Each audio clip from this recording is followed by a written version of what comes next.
আসসালামু আলাইকুম। কি সিজন ফ্রেশ গোপাল আম আপনিও খুঁজতেছেন? এই যে দেখেন গাছ পাকা টুসটুস একদম পাকা আমে যে আঠা পড়তেছে, দেখতে পাচ্ছেন? মনে হয় দেখতে পাচ্ছেন।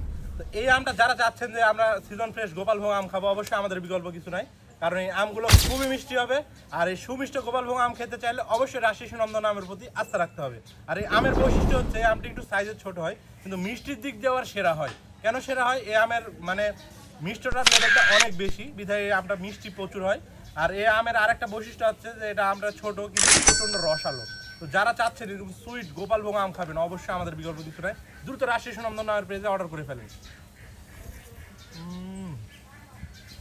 আমি আপনাকে আস্থা দিতে পারি যে আমরা সবচেয়ে বেশি মিষ্টি আম। তো সিজনের যদি মিষ্টি আম খেতে চান, সাইজে ছোট হোক সমস্যা নাই তো, কিন্তু আমটা যদি মিষ্টি হয় তাহলেই তো আপনার ভালো লাগবে। যেমন আছে সাতক্ষীরার গোবিন্দভোগ, খুব একটা মিষ্টি না, কিন্তু এই আমটা কড়া মিষ্টি হবে। 100% আমরা গ্যারান্টি দিয়ে আম পাঠাবো, আপনি খেয়ে দেখে এভাবে চেক করে আমাদের আম নিতে পারবেন। তো দূর করেন রাজশাহী সুনন্দন আমের পেজে। আসসালামু আলাইকুম।